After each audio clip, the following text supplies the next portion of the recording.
돈 몇 푼의 유세는 식구끼리 줬다 뺏는 게 어디 있냐? 준 거지. 시어머니가 밥상을 내리치며 뱉은 말입니다. 그 돈이 뭔지 아세요? 제 전 재산 1억 5천에 우리 엄마가 허름한 분식집에서 30년 동안 새벽 4시에 일어나 기름에 데이고 칼에 베어가며 모은 노후 자금 1억까지 합쳐서 2억 5천만 원이에요. 남편 사업 자금이라고 빌려줬더니 한 푼도 안 갚고 시댁 식구들끼리 일본 여행을 갔습니다. 아, 그것도 모자라서 단톡방에 명품 쇼핑백 들고 찍은 사진까지 올리더라고요. 엄마한테 전화했어요. 엄마, 돈이 아직 안 돌아왔어. 전화기 너머로 들리던 엄마의 깊은 기침 소리에 저는 이를 악물었습니다. 하지만 시댁 식구들은 몰랐어요. 제가 그동안 뭘 모아왔는지. 혼비백산한 시댁 식구들의 이야기, 지금 바로 시작할게요.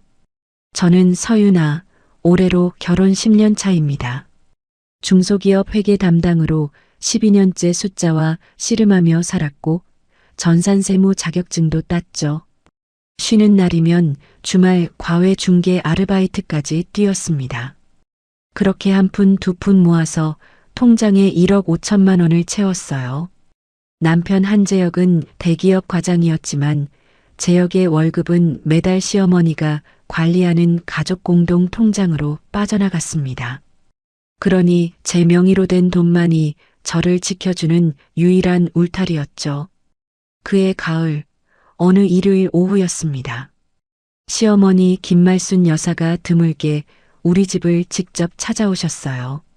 현관문이 열리는 순간부터 분위기가 심상치 않았습니다. 시어머니는 거실 소파에 앉자마자 손수건으로 눈가를 누르셨어요. 어머니, 무슨 일이세요? 갑자기 오시다니. 재혁이 냉장고에서 물을 꺼내며 물었습니다. 재민이 때문에 왔다. 시어머니가 손수건을 무릎 위에 내려놓으며 입을 여셨어요. 재민이가 카페 프랜차이즈를 하겠다고 상권 분석까지 다 해놨어. 그런데 혼자서는 힘드니까 재혁이 네가 같이 동업을 하면 형제끼리 서로 의지가 되지 않겠냐. 동업이요? 제가 되물었습니다. 그래, 윤아야. 초기 자금이 2억 5천만 원 정도 필요한데 엄마가 가진 게 없으니. 시어머니의 눈에 물기가 고였습니다. 일찍 돌아가신 시아버지 대신 두 아들을 홀로 키워온 분이에요. 그 세월의 무게가 실린 눈물 앞에서 저는 차마 고개를 돌릴 수가 없었죠. 하지만 2억 5천만 원이라니. 제 전 재산을 다 털어도 1억이나 모자란 금액이었습니다. 어머니, 저희가 가진 돈으로는 많이 부족해요. 제가 조심스럽게 말하자 재혁이 부엌에서 물컵을 들고 와 제 옆에 앉으며 낮은 목소리로 말했습니다. 어머니가 저렇게까지 부탁하는 거 처음이야. 장모님한테도 좀 사정해봐. 뭐라고? 우리 엄마한테? 내 엄마도 사위사업 잘 되는 거 싫겠어? 저는 한참 동안 아무 말도 못했습니다. 제 엄마 박순자 여사는 아빠가 일찍 세상을 떠난 뒤 허름한 분식집에서 30년을 버텼어요. 새벽 4시에 일어나 반죽을 치고 국물을 끓여서 저를 대학까지 보낸 사람이죠. 최근에 분식집을 정리하면서 받은 권리금과 평생 모은 노후 자금을 합쳐야 1억 원이 전부인 사람입니다. 그날 밤 저는 이불 속에서 엄마에게 전화를 걸었어요. 엄마, 사실은. 사정을 다 듣고 난 엄마는 한참을 아무 말 없이 계셨습니다. 전화기 너머로 엄마의 숨소리만 가늘게 들렸어요. 딸내 사업이 잘 되면 그게 엄마 노후 아니겠냐. 걱정 말고 가져가. 엄마의 목소리는 담담했지만 저는 수화기를 쥔 손이 떨리는 걸 멈출 수 없었습니다. 돈을 건네기 전날 밤이었어요. 저는 재혁의 팔을 잡고 조심스럽게 말을 꺼냈습니다. 여보, 엄마 노후 자금까지 들어가는 돈이야. 차용증만이라도 쓰자. 차용증? 재혁이 이마를 찌푸리며 저를 봤습니다. 가족끼리 무슨 차용증이야. 그래도 1억은 우리 엄마 돈이잖아. 형식이라도 갖춰야지. 재혁은 대답 대신 한숨만 내쉬었어요. 다음 날 시댁 거실에 모두 모였습니다. 시어머니와 재혁, 시동생 재민, 그리고 재민의 여자친구 소영까지 있었어요. 제가 가방에서 미리 준비해간 차용증 양식을 꺼내자 거실 공기가 한순간에 얼어붙었습니다. 재민이 소파 팔걸이를 톡톡 두드리며 코웃음을 쳤어요. 형수, 이게 뭐예요? 남편 사업에 아내가 각서를 받겠다고? 소영이 재민 옆에서 고개를 끄덕이며 맞장구 쳤습니다. 맞아, 가족끼리 이러는 거 처음 봐. 시어머니가 테이블을 손바닥으로 탁 치며 말씀하셨어요. 돈 몇 푼의 유세는 친정어머니가 딸내 사업에 보태는 게 뭐가 이상해. 우리가 남이야? 한 식구지. 저는 차용증 양식을 다시 가방에 넣었습니다. 손가락 끝이 차가웠어요. 그날 저는 차용증 한 장 없이 2억 5천만 원을 재민명의 사업자 계좌로 이체했습니다. 이체 확인 문자가 뜨자마자 시어머니가 제 손을 잡으며 환하게 웃으셨어요. 역시 우리 며느리, 이 집안의 복덩이야. 집으로 돌아오는 차 안에서 저는 휴대폰을 열어 텅 빈 통장 잔고를 들여다봤습니다. 가슴속에서 무언가 크게 내려앉는 느낌이 들었어요. 그날 밤 엄마에게 전화를 걸었습니다. 엄마, 잘 될 거야. 금방 갚을 거야.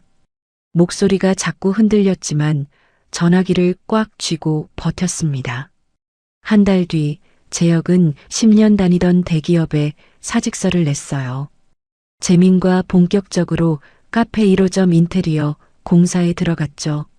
저는 우연히 인테리어 견적서를 보게 됐는데 고급 원목 자재에 이탈리아산 에스프레소 머신까지 처음 계획보다 3천만 원이나 초과된 금액이었습니다. 이건 너무 과한 거 아니야? 예산이 한참 넘었어. 재혁이 견적서를 제 손에서 가져가며 접었습니다. 첫 매장 이미지가 중요해. 네가 사업을 몰라서 그래. 카페 오픈 날 시어머니는 동네 지인들을 수십 명 불렀어요. 축하 화환이 줄지어 섰고 시어머니가 손님 한 분 한 분에게 인사를 하며 웃었습니다. 우리 아들 둘이 힘합쳐서 차린 가게야. 대견하지? 축하 화환 리본마다 이름이 적혀 있었습니다. 저는 하나하나 읽어봤어요. 어디에도 제 이름은 없었고 엄마 이름도 없었습니다. 저는 주방으로 들어가 싱크대 앞에 서서 설거지를 시작했어요. 뜨거운 물에 손을 담그며 생각했습니다. 이 돈의 절반이 엄마가 기름에 데이고 칼에 베어가며 30년 동안 모은 돈이라는 사실을 이 자리에서 아는 사람은 저 하나뿐이라는 거요.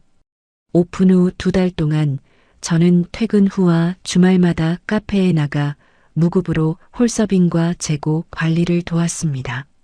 소영은 카운터에 앉아 매니큐어를 칠하거나 휴대폰으로 우리 카페라며 사진을 찍어 올리는 게 전부였죠. 제가 재민에게 말했습니다. 소영 씨도 좀 같이 움직여야 하는 거 아니야? 재민이 빈 컵을 카운터에 탁 내려놓으며 대답했어요. 형수가 왜 남의 연애에 참견이에요. 석 달이 지나도 매출 장부를 볼 수 있는 권한은 저에게 주어지지 않았습니다. 재혁에게 물을 때마다 같은 말만 돌아왔어요. 사업 초기라 아직 정리가 안 됐어. 그러던 어느 날 재민이 새 외제차를 끌고 카페 앞에 나타났습니다. 제 뱃속이 뒤집히는 것 같았지만 이를 꽉 깨물고 속으로 되뇌었어요. 사업이 잘 되니까 그런 거겠지. 곧 갚겠지. 사업 시작 5개월 차 엄마에게서 전화가 왔습니다. 유나야, 그 돈 언제쯤 돌려받을 수 있겠니? 엄마 허리가 안 좋아서 병원을 가야 하는데. 엄마의 목소리가 조심스러웠어요. 평생 남한테 손 안 벌리던 엄마가 저한테 이런 전화를 하는 게 얼마나 힘들었을까요? 다음 달이면 갚는다고 했어. 조금만 기다려, 엄마. 전화를 끊고 화장실 문을 닫았습니다. 세면대를 두 손으로 잡고 소리 없이 울었어요. 그날 밤 재혁이 소파에 누워 TV를 보고 있었습니다. 저는 리모컨 앞에 섰습니다. 6개월 됐어. 이제 상환 계획을 잡아야 해. 재혁은 TV에서 눈을 떼지 않았어요. 알았어. 곧 이야기할게. 재혁이 리모컨을 집어들고 채널을 돌리더니 그대로 방으로 들어가 버렸습니다. 저는 꺼진 TV 화면에 비친 제 모습을 한참 동안 바라봤어요. 사업을 시작한 지 정확히 6개월이 되던 날 아침이었습니다. 알람보다 먼저 눈이 떠져서 습관처럼 휴대폰을 집어들었어요. 가족 단톡방에 빨간 숫자가 떠 있었습니다. 시어머니가 올린 사진 한 장. 일본 오사카 도톤보리 화려한 간판 아래에서 시어머니, 재혁, 재민, 소영 네 사람이 환하게 웃고 있었어요. 저는 이불 위에 앉은 채 그 사진을 한참 들여다봤습니다. 해외여행 계획 자체를 그 순간 처음 알았거든요. 재혁의 번호를 눌렀습니다. 신호음이 3번 울린 뒤 재혁이 받았어요. 여보, 이게 무슨 사진이야? 일본이야? 아, 어머니가 올렸구나. 재민이가 갑자기 잡아서.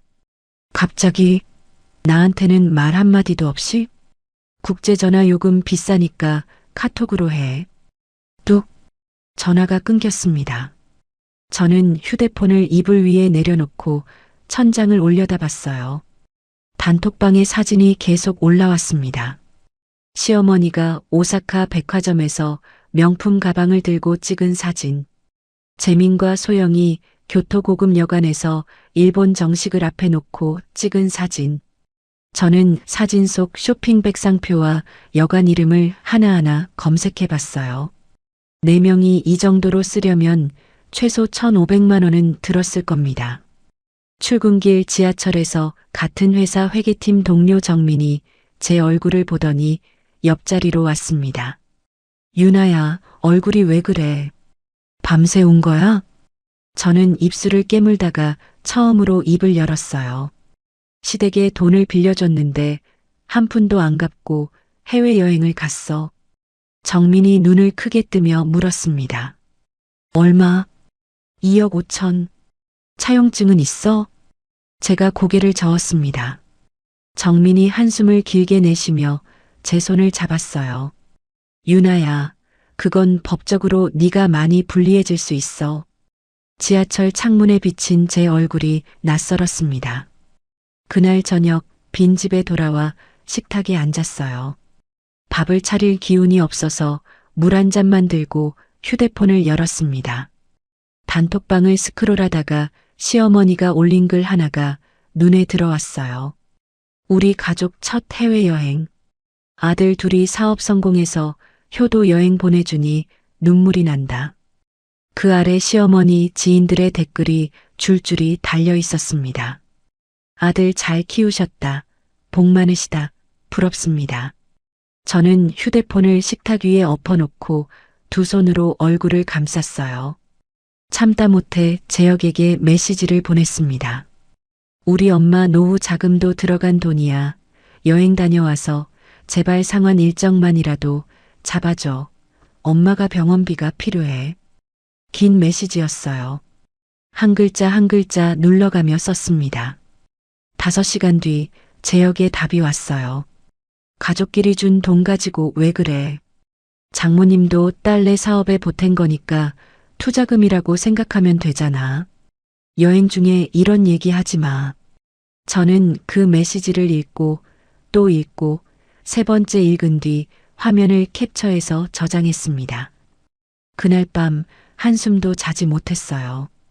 5박 6일 여행이 끝나고 시댁 식구들이 돌아오는 날이었습니다. 저는 공항으로 마중을 나갔어요. 입국장 문이 열리고 시어머니가 제일 먼저 나오셨는데 양손에 면세점 쇼핑백을 가득 들고 계셨습니다. 어머니, 잘 다녀오셨어요. 시어머니가 쇼핑백 2개를 제 손에 넘기며 말씀하셨어요. 이거 들어, 무거워. 그게 전부였습니다. 선물 하나 없었고 미안하다는 말 한마디도 없었어요. 수암을 찾는 곳 앞에서 재민과 소영은 여행 동영상을 찍느라 제가 서 있는 것도 몰랐습니다. 귀국한 다음 날 저녁 시댁에서 온 가족이 모여 밥을 먹었어요. 저는 이 자리를 놓치면 안 된다고 생각했습니다. 숟가락을 내려놓고 입을 열었어요. 어머니, 사업도 6개월이 지났으니까 매출이 어떤지 같이 보고 상환 일정을 한번 잡았으면 합니다. 식탁 위 공기가 얼어붙었습니다. 시어머니가 젓가락을 탁 내려놓으셨어요. 밥상머리에서 돈 얘기냐? 우리가 남이야 한 식구지. 돈 몇 푼의 유세는? 재혁은 고개를 숙이고 밥만 떴습니다. 제 눈을 한 번도 안 봤어요. 재민이 국을 후후 불며 웃었습니다. 형수, 사업을 몰라서 그래요. 이런 건 시간이 좀 필요하다고요. 저는 더 말을 이을 수가 없었어요. 자리에서 일어나 화장실로 갔습니다. 거울에 비친 제 얼굴은 6개월 전보다 뺨이 쑥 들어가 있었어요. 화장실에서 나오려고 문손잡이를 잡았는데 거실에서 시어머니 목소리가 들렸습니다. 낮은 목소리였지만 또렷했어요. 재혁아, 유나 버릇 좀 잡아놔라. 돈 빌려준 거 가지고 맨날 윗사람 앞에서 망신을 줘. 저는 문손잡이를 쥔 채 숨을 멈췄습니다. 집으로 돌아오는 차 안, 저는 조수석에서 앞을 보며 말했어요. 당신은 내 편이 아니라 시댁 편이지. 재혁이 핸들을 잡은 채 전방만 바라봤습니다. 또 시작이야. 최소한 우리 엄마 노후 자금 1억만이라도 먼저 갚자. 넌 왜 맨날 친정 타령이야. 한 식구라니까. 장모님도 이해하실 거야. 저는 창밖으로 고개를 돌렸어요. 가로등 불빛이 빠르게 뒤로 흘러갔습니다. 이 사람과 말로는 아무것도 해결되지 않는다는 걸 그 순간 똑똑히 알았습니다. 그날 밤 재혁이 잠든 뒤 저는 침대에 누운 채 엄마에게 전화를 걸었어요. 전화기 너머로 엄마의 기침 소리가 들렸는데 예전보다 훨씬 깊고 길었습니다. 엄마, 사실 돈이 아직 안 돌아왔어. 처음으로 사실을 말했어요. 엄마는 한동안 아무 말이 없으셨습니다. 전화기 너머 시계 초침 소리만 가늘게 들렸어요. 그래, 내 돈은 내가 포기할게. 근데 내 인생은 네가 되찾아라.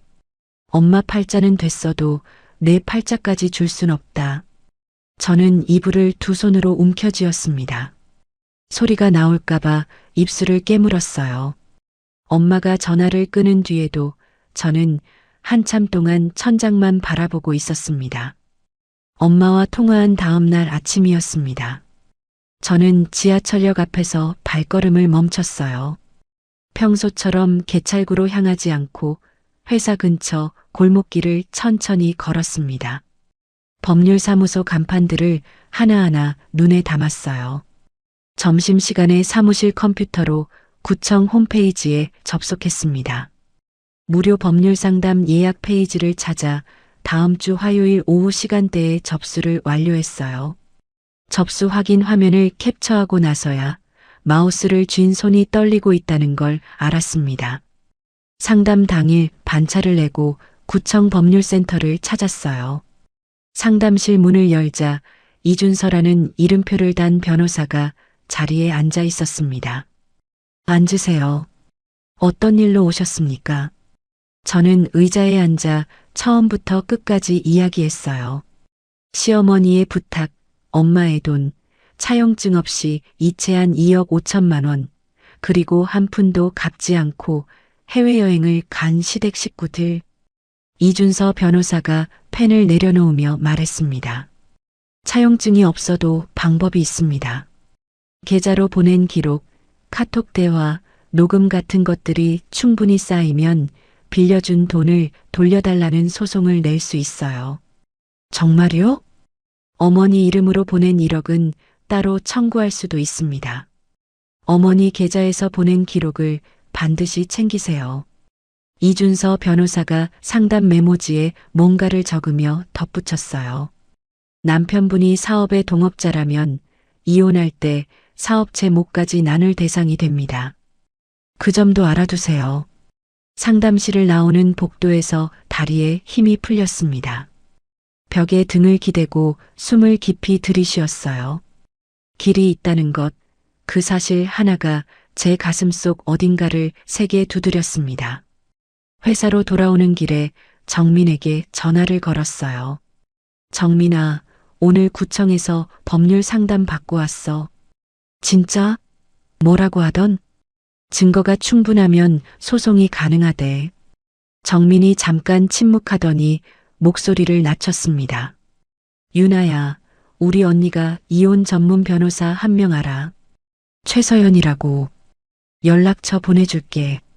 그날 밤 재혁이 잠든 뒤 저는 화장실 문을 닫고 최서연 변호사 사무실에 전화를 걸었습니다.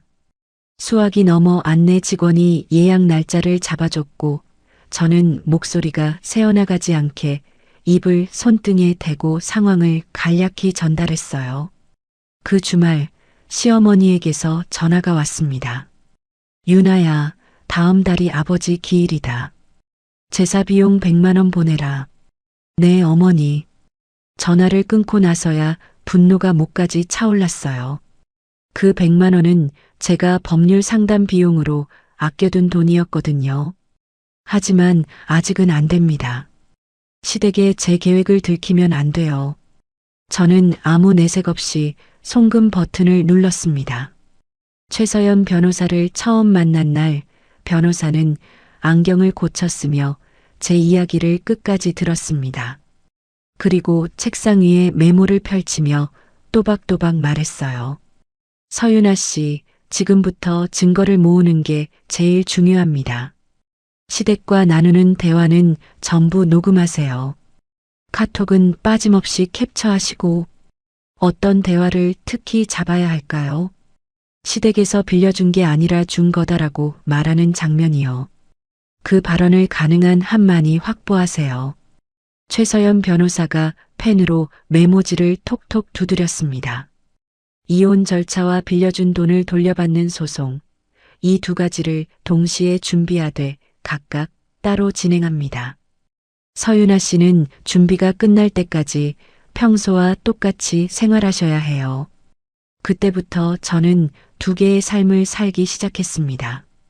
겉으로는 여전히 고분고분한 며느리였어요. 시댁 저녁 식사에 빠지지 않았고 제사 준비도 도맡아 했습니다. 시어머니가 잔소리를 해도 고개를 숙이고 네, 어머니 하고 대답했어요. 하지만 매일 밤 재혁이 잠든 뒤 저는 재혁의 서재로 들어갔습니다. 서랍 속 사업 관련 서류를 하나하나 꺼내 사진을 찍었어요. 재민이 인터넷에 올린 명품 가방 사진, 고급 식당 사진을 날짜별로 폴더에 정리했습니다. 새벽 2시, 3시까지 휴대폰 화면 불빛만 켜놓고 작업했어요. 결정적인 녹음은 시아버지 제사 날에 잡혔습니다. 제사가 끝나고 거실에 모두 둘러앉았을 때 저는 코트 주머니 속 녹음기의 버튼을 눌렀어요. 그리고 조심스럽게 입을 열었습니다. 어머니, 제사 비용은 제가 냈는데요. 사업 자금 상환은 언제쯤 가능할까요? 시어머니가 무릎 위에 놓았던 수건을 내던지며 소리치셨어요. 아이고, 이것이 또 돈 타령이야. 식구끼리 준 돈을 뭘 갚아? 준 거지. 우리가 남이냐? 재혁이 시어머니 옆에서 고개를 끄덕이며 거들었습니다. 맞아. 장모님 돈도 우리 사업에 넣은 거니까 투자금이지 빌린 돈이 아니잖아. 저는 고개를 숙인 채 네, 알겠습니다 하고 대답했어요. 코트 주머니 속 녹음기가 조용히 돌아가고 있었습니다. 그 주 저는 최서연 변호사 사무실을 찾아갔어요. 책상 위에 준비한 것들을 하나씩 꺼내 놓았습니다. 녹음 파일, 제 명의로 보낸 계좌이체 기록 14건, 엄마 명의 이체 기록 3건, 카톡 캡처 47장, 재민의 명품 구매와 여행 사진 23장. 파일마다 날짜와 내용을 적은 메모를 붙여두었어요. 최서연 변호사가 서류를 넘기다 고개를 들었습니다. 이 정도면 빌려준 사실을 증명하기에 충분합니다. 사업체 수익을 숨기고 있다면 법원에 매출 자료를 내놓으라고 요청할 수도 있어요. 변호사가 서류 뭉치를 가지런히 정리하며 말했어요.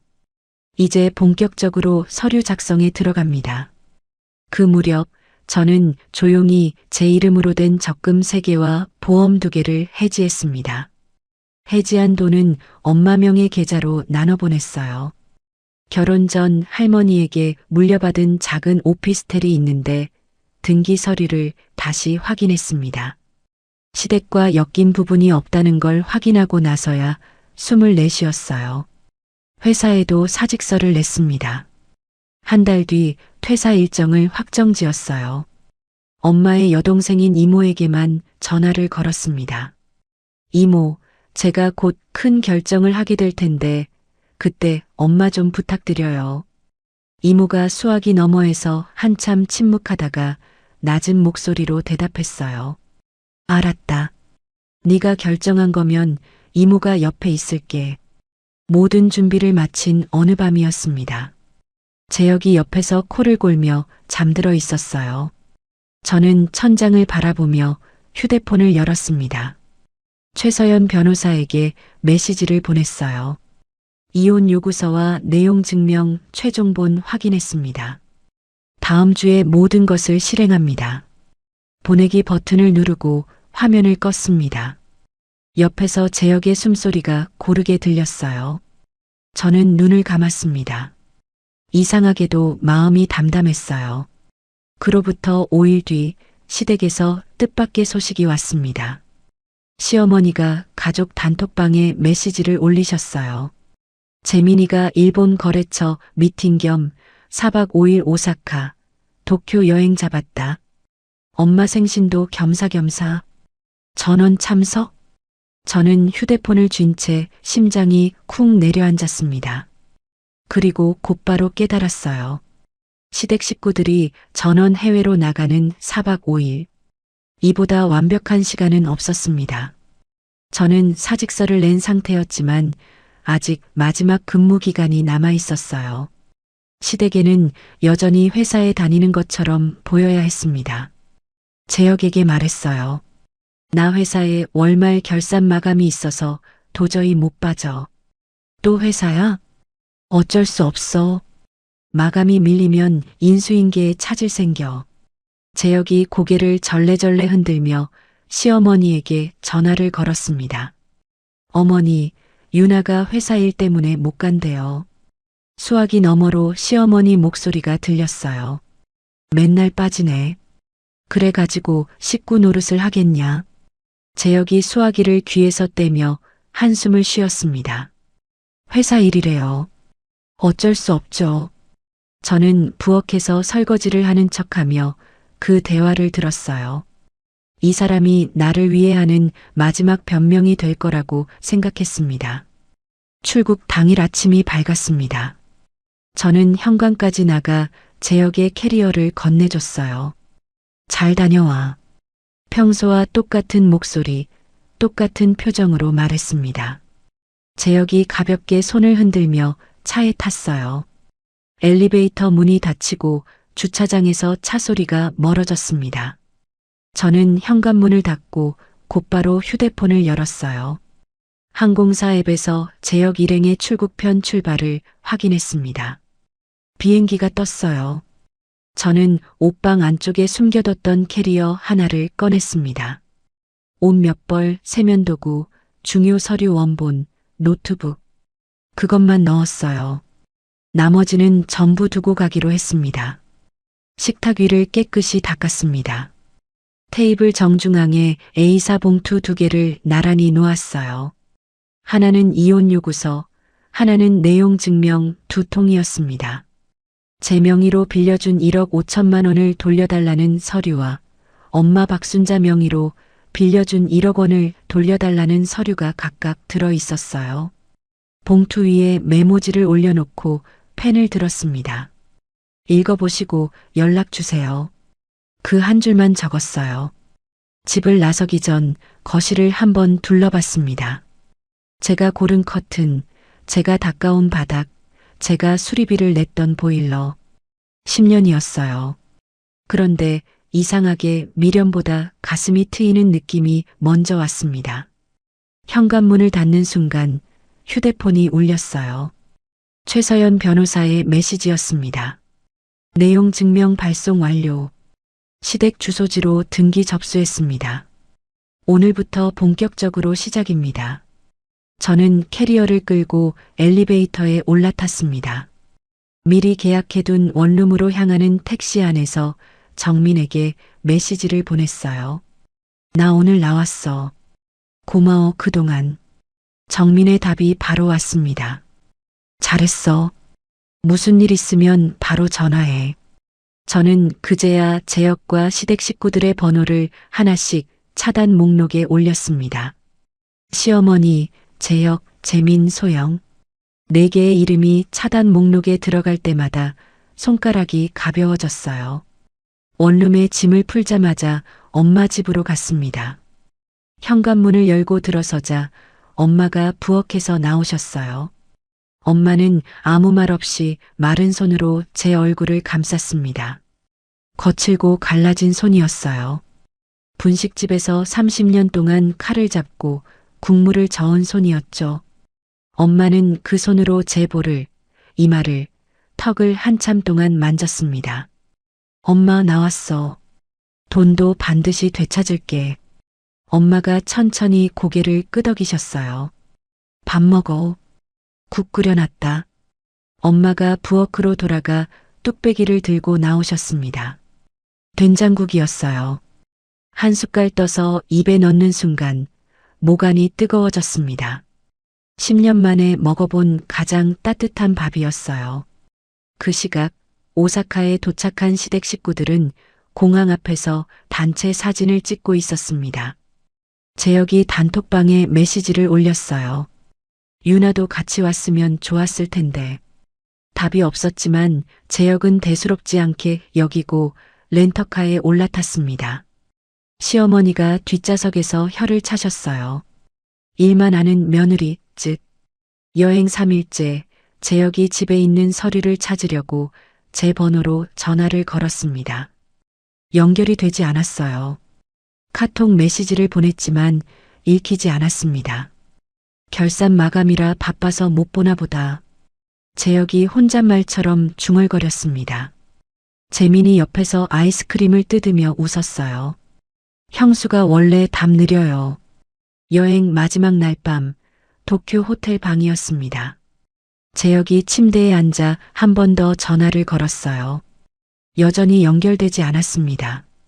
집 유선 전화에도 아무도 받지 않았어요.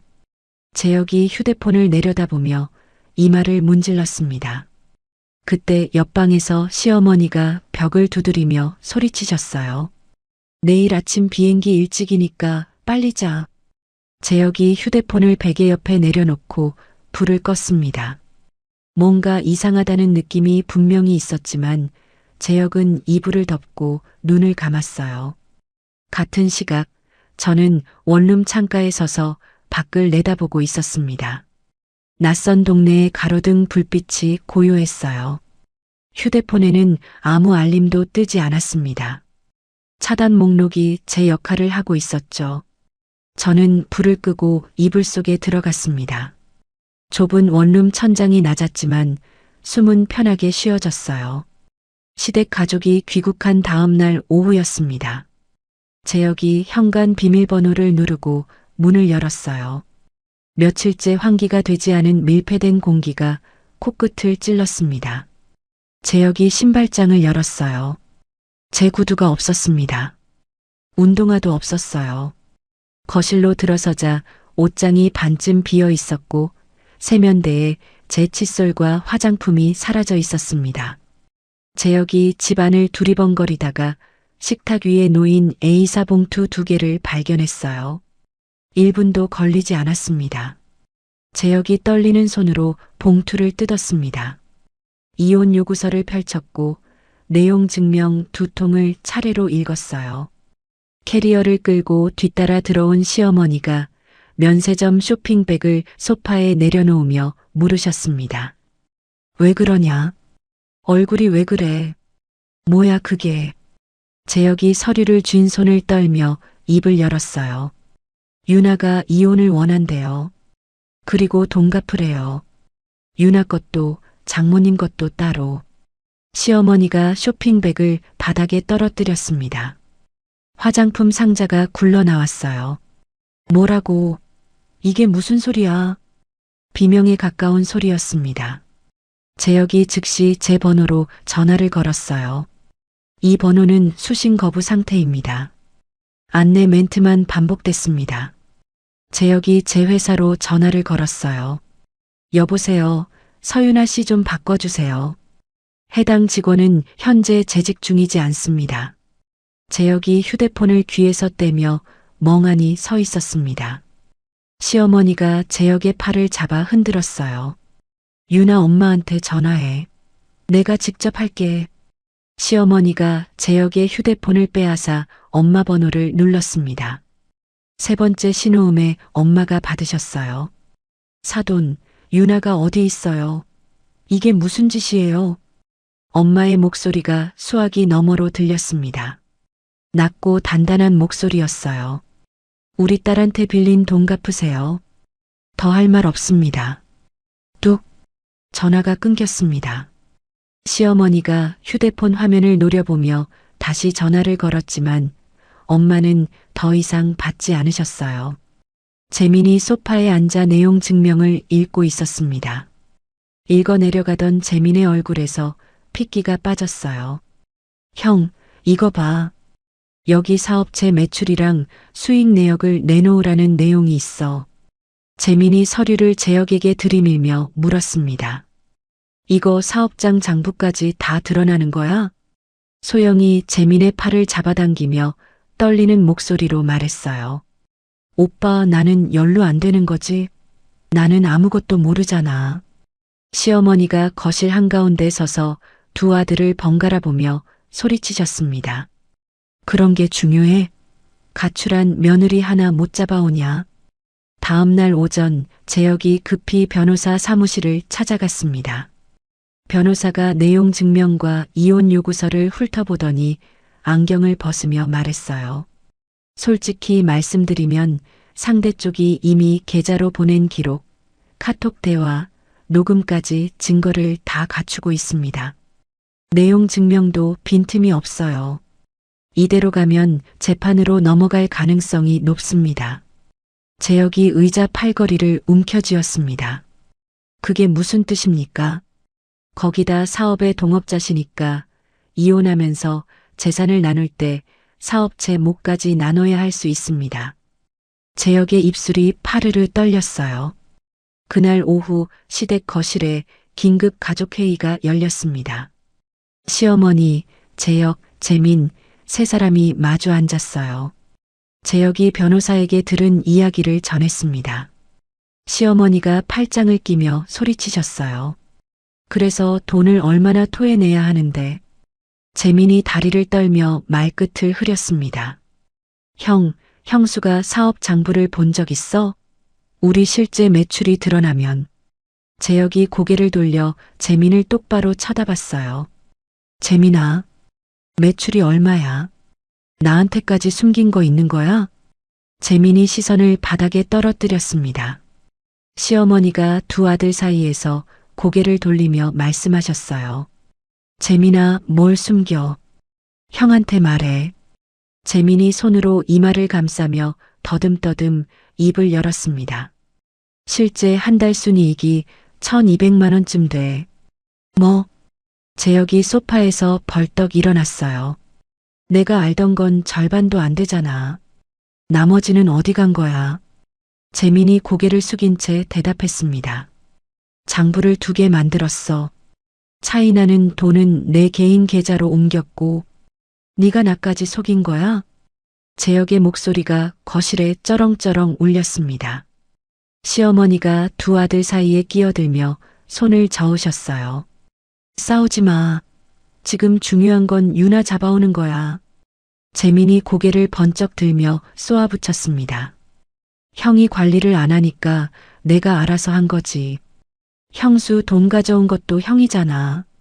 재혁이 재민의 멱살을 잡았어요. 재민이 재혁의 손목을 뿌리쳤습니다.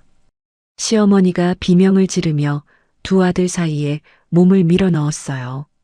소파 구석에서 지켜보던 소영이 벌떡 일어나며 울먹였습니다. 나는 이런 거 몰랐어. 오빠가 사업 잘 된다길래 믿은 건데. 그날 밤 소영은 짐을 싸서 재민의 집을 나갔어요. 재민이 현관에서 소영의 등을 향해 소리쳤습니다. 형수가 이 집안을 박살낸 거야. 재혁이 뒤에서 재민의 어깨를 잡아 돌렸어요. 닥쳐. 네가 장부 속인 게 먼저잖아. 형제 사이에 처음으로 주먹이 오갔습니다. 시어머니가 거실 바닥에 주저앉아 우셨어요. 그 주 금요일 시어머니가 혼자서 엄마의 집을 찾아가셨습니다. 현관벨을 누르며 인터폰에 대고 말씀하셨어요. 사돈, 제발 유나 좀 말려주세요.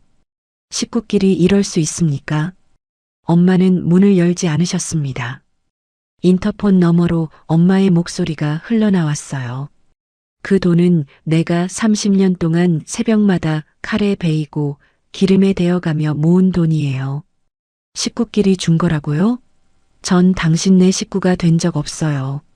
시어머니가 아파트 복도에 주저앉으셨습니다. 엘리베이터 안내음만 복도에 울렸어요. 같은 시각 저는 원룸 책상 앞에 앉아 있었습니다. 최서연 변호사에게서 전화가 왔어요. 서윤아 씨 상대 쪽에서 변호사를 선임했습니다. 내용 증명에 대해 답변을 준비 중이라고 연락이 왔어요. 조만간 법원에서 만나게 될 가능성이 높습니다. 감사합니다. 끝까지 가겠습니다. 전화를 끊고 창밖을 바라봤습니다. 해가 지고 있었어요. 원룸 창문으로 들어오는 저녁빛이 책상 위에 길게 내려앉았습니다. 마음이 한결 가벼웠어요. 첫 번째 조정기일 2주 전이었습니다. 저는 최서연 변호사 사무실에서 마지막 점검을 했어요. 변호사가 책상 위에 서류를 세 묶음으로 나눠 놓았습니다. 첫째, 서윤아 씨 명의로 보낸 계좌 기록 14건과 어머니 명의 기록 3건. 둘째, 카톡 캡처 47장과 녹음 2건. 셋째, 시동생분의 명품 구매 사진과 여행 사진 23건. 그리고 사업체 매출 분석 자료. 최서연 변호사가 서류 묶음을 손가락으로 톡톡 두드리며 말했어요. 빌려준 돈을 돌려받는 소송과 이혼 절차를 각각 따로 진행합니다. 조정 단계에서 상대가 어떤 태도를 보이느냐에 따라 방향을 조정할게요. 저는 고개를 끄덕이며 서류 묶음을 하나씩 확인했습니다. 같은 시각 시댁 측 변호사 사무실에서는 재혁이 첫 미팅을 하고 있었어요. 시댁 측 변호사가 서류를 덮으며 입을 열었습니다. 솔직히 말씀드리면 증거가 많이 불리합니다. 빌려준 게 아니라고 우기기보다는 나눠서 갚겠다는 쪽으로 가는 게 현실적이에요. 재혁 옆에 앉은 시어머니가 의자 팔걸이를 탁 쳤어요. 말도 안 돼. 며느리가 시댁에 돈 넣은 건 당연한 건데 무슨 소송이야. 시댁 측 변호사가 이마를 손으로 짚으며 한숨을 삼켰습니다. 조정기일 당일 저는 법원 복도에서 재혁과 마주쳤어요. 재혁은 눈에 띄게 수척해져 있었습니다. 광대뼈가 도드라졌고 눈 밑에 그림자가 짙었어요. 유나야, 우리 얘기 좀 하자. 재혁이 한 걸음 다가왔습니다. 최서연 변호사가 제 앞을 가로막으며 말했어요. 조정실에서 말씀하시죠. 저는 재혁의 눈을 한번 바라봤습니다. 아무 말하지 않고 고개를 돌렸어요. 조정실 안 양쪽이 마주 앉았습니다. 시댁 측 변호사가 먼저 입을 열었어요. 2억 5천만 원은 가족 사이에서 준 돈이며 빌린 것이 아닙니다. 최서연 변호사가 가방에서 녹음기를 꺼내 조정위원 앞에 올려놓았습니다. 녹음을 한번 들어봐 주십시오. 재생 버튼을 눌렀어요. 조정실의 시어머니의 목소리가 울려 퍼졌습니다. 식구끼리 준 돈을 뭘 갚아? 준 거지. 우리가 남이냐? 이어서 재혁의 목소리가 나왔어요. 맞아. 장모님 돈도 우리 사업에 넣은 거니까 투자금이지 빌린 돈이 아니잖아. 녹음이 끝나자 조정위원의 표정이 굳었습니다. 최서연 변호사가 조정위원을 향해 말했어요. 줬다 뺏는다는 표현 자체가 원래 돈이 건네진 사실을 인정하는 겁니다. 준 게 아니라 빌려준 거라는 증거가 되죠. 시댁 측 변호사가 재혁에게 몸을 기울여 뭔가를 속삭였어요. 재혁의 얼굴이 더 창백해졌습니다. 조정위원이 양쪽을 번갈아 보며 물었습니다. 양측 합의 의사가 있습니까? 시댁 측 변호사가 대답했어요. 전액이 아닌 일부만 돌려드리는 것으로 합의할 수 있습니다. 최서연 변호사가 저를 바라봤습니다. 저는 고개를 끄덕였어요. 변호사가 조정위원을 향해 말했습니다. 전액 상환과 이혼, 두 가지 모두 받아들여지지 않으면 조정에 응할 수 없습니다. 시댁 측이 이를 거부했어요. 조정은 성립되지 않았고 빌려준 돈을 돌려받는 소송은 정식 재판으로, 이혼은 별도 절차로 각각 넘어갔습니다. 재판 준비 기간에 최서연 변호사가 법원에 요청을 넣었어요. 재민의 카페 매장 3곳의 매출과 지출 내역을 전부 내놓으라는 요청이었습니다. 법원이 이를 받아들였어요. 공개된 자료 속에서 재민이 매달 약 600만 원씩 개인 계좌로 빼돌린 사실이 숫자로 드러났습니다. 빌려준 돈을 갚을 능력이 충분했다는 뜻이었죠. 매출 자료가 공개된 뒤 시댁은 완전히 무너졌어요. 재혁이 재민에게 전화를 걸었습니다. 동업 끝이야. 나는 빠진다. 형, 지금 나한테 이래? 이 사업 시작한 건 형이잖아. 내가 시작했어? 네가 어머니 앞세워서 형수 돈 가져오자고 한 거잖아. 시어머니가 전화기를 빼앗으며 소리치셨어요. 둘 다 그만해. 이러다 다 망해. 제발 합쳐라. 하지만 이미 늦었습니다. 한때 우리가 남이냐 한 식구지를 외치던 사람들이 서로에게 손가락질을 하고 있었어요. 재판이 본격적으로 시작되기 직전이었습니다. 재혁이 최서연 변호사 사무실로 직접 찾아왔어요. 유나에게 전해주세요. 이혼 받아들이겠습니다. 돈도 갚겠습니다. 제발 재판만은 피하고 싶습니다. 변호사가 이 말을 제게 전했어요. 저는 잠시 입을 다물고 창밖을 바라봤습니다. 그리고 대답했어요. 합의 조건을 서면으로 받겠습니다. 말로 하는 약속은 이제 안 믿어요. 재혁 측 변호사가 보내온 합의안에는 이런 내용이 들어 있었습니다. 제 명의 1억 5천만 원과 엄마 명의 1억 원을 각각 원금 그대로 돌려준다는 조건, 이혼동의 재산 나누기 조건이었어요. 최서연 변호사가 여기에 그동안의 이자와 소송 비용까지 추가로 요구했습니다. 최종 합의금은 2억 8천만 원으로 확정됐어요. 저는 합의서에 도장을 찍기 전 엄마에게 전화를 걸었습니다. 엄마, 돈 돌아온다. 엄마는 한참 동안 아무 말씀이 없으셨어요. 전화기 너머로 코를 훌쩍이는 소리만 들렸습니다. 가정법원에서 이혼이 최종 확정된 날이었습니다. 법원 건물을 나서며 하늘을 올려다봤어요.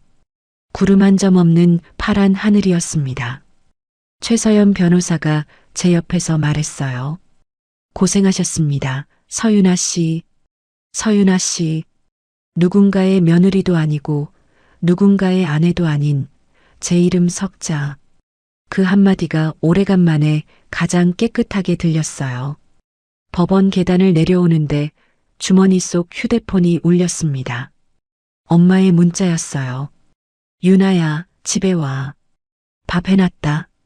이혼이 확정되고 일주일 뒤였습니다. 시댁 측 변호사로부터 합의금 1차분 1억 5천만 원이 제 계좌로 들어왔다는 연락을 받았어요. 저는 입금 확인을 하자마자 엄마 계좌로 1억 원을 보냈습니다. 엄마, 노후 자금 돌려줄게. 이자까지 포함해서 메시지를 보내고 휴대폰을 책상 위에 내려놓았어요. 한참 뒤에 엄마에게서 답이 왔습니다. 이게 무슨 돈이냐? 네가 가져. 저는 바로 다시 보냈어요.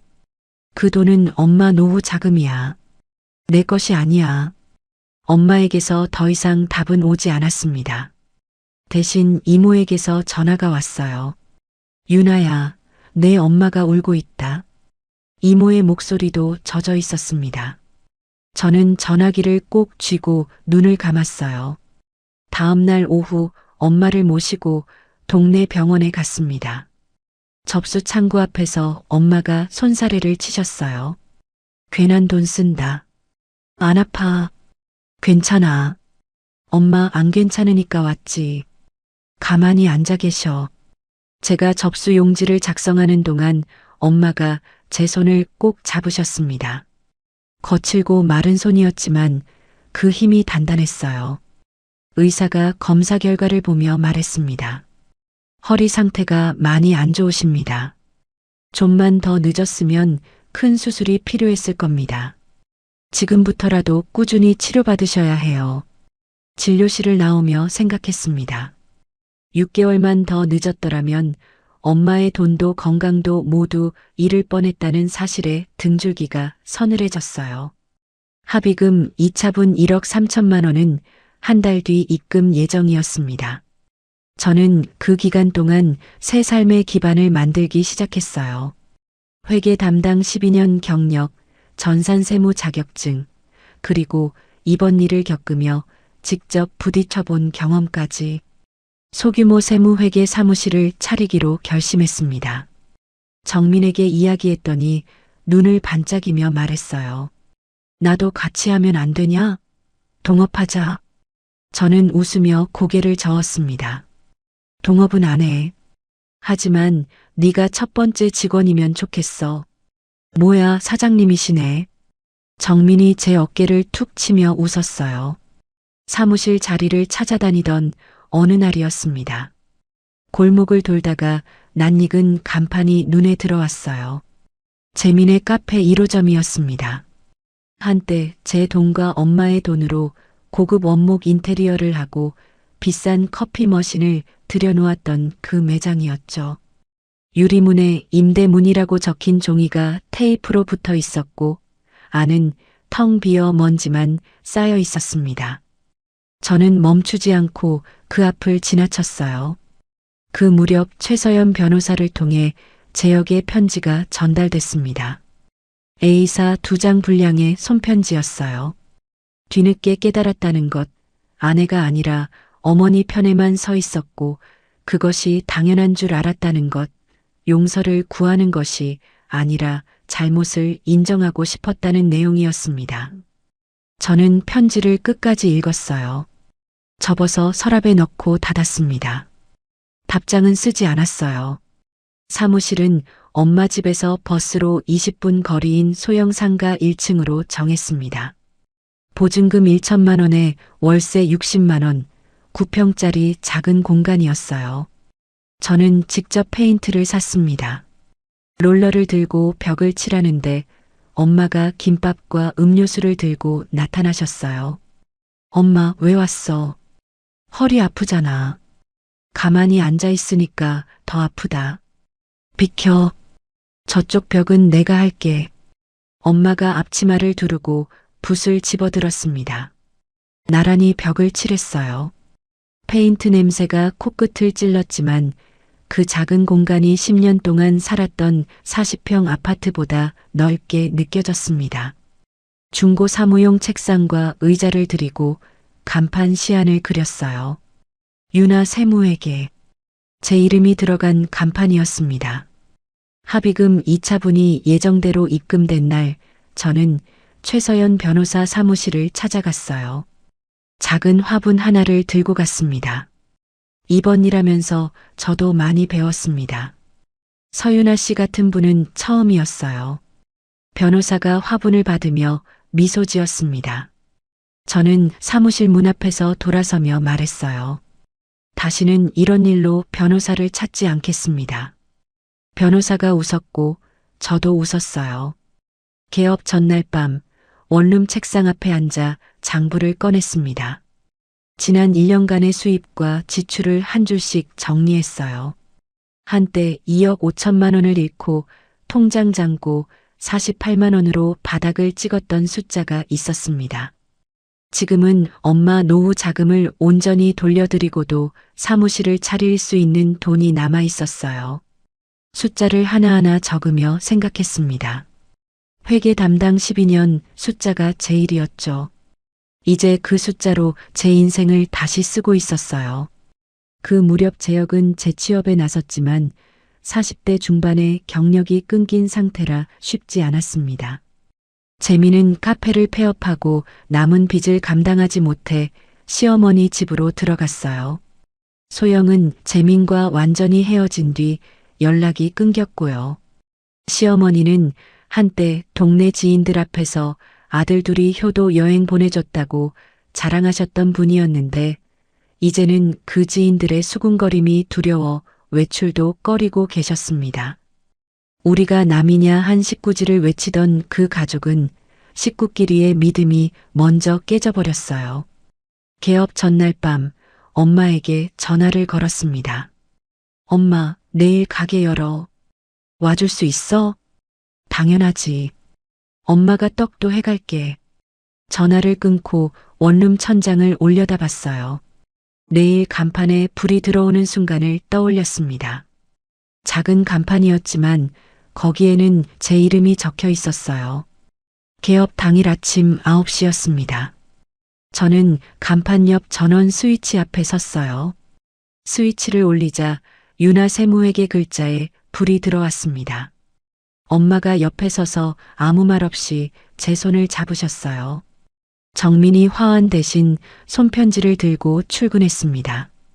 우리 대표님 첫 출근 축하합니다. 대표님이래.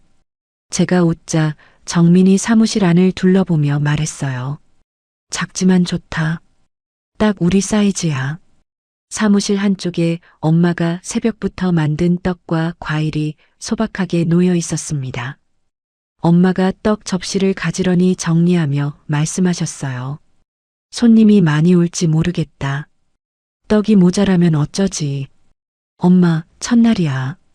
천천히 하면 돼. 첫 주 손님은 거의 없었어요. 저는 그 시간을 허투루 보내지 않았습니다. 소상공인 대상 무료 세무 상담 전단지를 직접 만들어서 시장 골목을 돌며 한 장씩 나눠줬어요. 며칠 뒤 시장 입구 반찬 가게 사장님이 사무실 문을 열고 들어오셨습니다. 순자 씨 딸이 세무 사무실 차렸다며? 우리 엄마가 순자 씨네 분식집 단골이었어. 아, 정말요? 어서 오세요. 부가세 신고를 해야 하는데 혼자서는 도통 모르겠어서. 첫 정식 일이었습니다. 수입료 10만 원짜리 작은 일이었지만 장부의 첫 매출을 기록하는 순간 펜을 쥔 손가락에 힘이 들어갔어요. 회계 업무 12년 중 가장 뿌듯한 숫자였습니다. 그 뒤로 엄마의 옛 분식집 단골이었던 상인들이 하나둘 찾아오기 시작했어요. 순자 씨 딸이면 믿을 수 있지. 꼼꼼하다며? 우리 가게 세금 좀 봐줘. 저는 한 분 한 분 정성껏 상담했습니다. 개업 한 달쯤 됐을 때 이모에게서 전화가 왔어요. 유나야, 시어머니라는 분이 내 엄마 옛날 분식집 자리까지 찾아와서 울면서 유나 좀 다시 만나게 해달라고 했다. 이모, 그쪽 일은 이제 끝난 일이에요. 엄마한테 연락 안 가게 해주세요. 전화를 끊고 잠시 창밖을 바라봤습니다. 마음이 흔들리지는 않았어요. 2달 뒤 정민이 퇴근길에 제 책상 앞에 와서 종이 한 장을 내밀었습니다. 유나야, 내 사촌 오빠가 프랜차이즈 소규모 가맹점 5곳을 운영하는데 세무를 맡길 때를 찾고 있대. 5곳이나? 내가 우리 대표님이 얼마나 꼼꼼한지 자랑을 좀 했지. 계약이 한꺼번에 들어왔어요. 일이 갑자기 늘어서 직원을 한 명 더 뽑아야 했습니다. 면접을 보면서 지원자들에게 이런 말을 했어요. 여기는 작은 사무실이에요. 하지만 일한 만큼 정확히 받는 곳입니다. 누구의 것도 빼앗지 않고 누구에게 빼앗기지도 않는 곳이에요. 말하고 나니 이 한마디가 제 사무실의 철학이 됐습니다. 어느 토요일 오후 엄마를 모시고 근처 공원을 산책했어요. 엄마는 병원 치료를 꾸준히 받아서 허리 통증이 많이 줄었고 걸음도 한결 가벼워지셨습니다. 벤치에 나란히 앉아 엄마가 싸온 도시락을 먹었어요. 김밥이랑 멸치볶음이었습니다.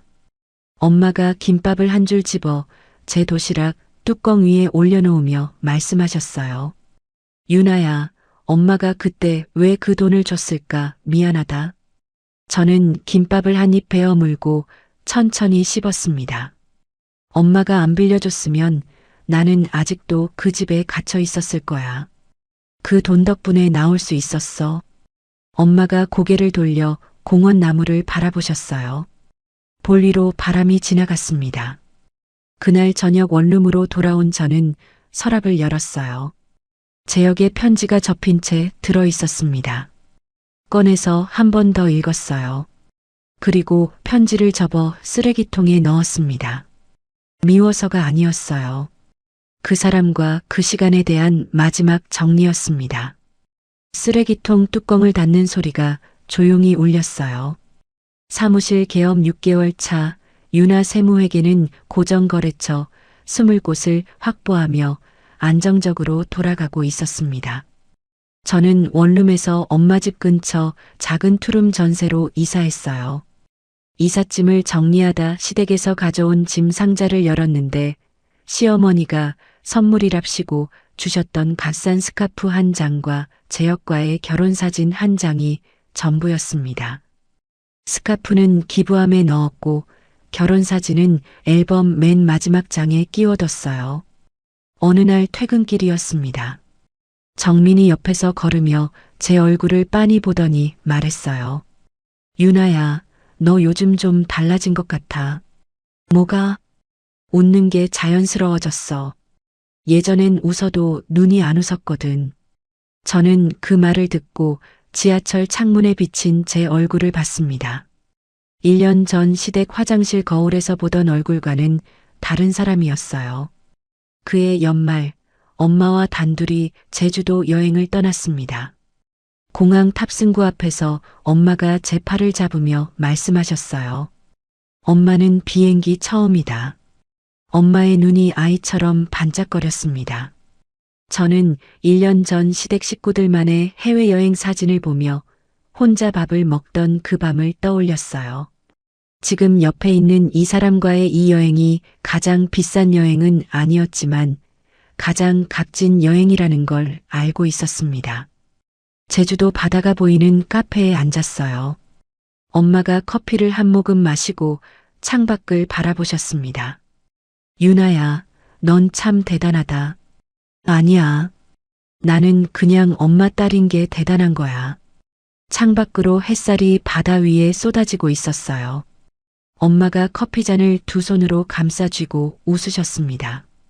저는 누군가의 며느리도 아니고 누군가의 아내도 아닌 서유나라는 이름으로 그 자리에 앉아 있었습니다. 여기까지가 서윤아 씨의 이야기였습니다. 우리가 남이냐, 한 식구지. 그 말이 얼마나 무서운 말인지 이번 이야기를 보면서 느끼셨을 거예요. 진짜 가족이라면 빌린 돈 앞에서 차용증 쓰자는 말에 화를 내지 않았겠죠. 서윤아 씨가 끝까지 포기하지 않았던 건 자기 자신 때문만이 아니었어요. 새벽 4시에 일어나 반죽을 치던 엄마의 손, 그 손이 모은 돈을 반드시 되찾겠다는 마음이었습니다. 혹시 여러분 곁에도 당연하다는 얼굴로 손 벌리는 사람이 있으셨나요? 그 이야기를 댓글로 들려주시겠어요? 여러분이 남겨주시는 한마디가 비슷한 상황에 계신 분들에게 용기가 됩니다. 오늘도 시청해주셔서 감사합니다. 다음에도 시원하고 통쾌한 이야기로 여러분을 찾아뵙겠습니다.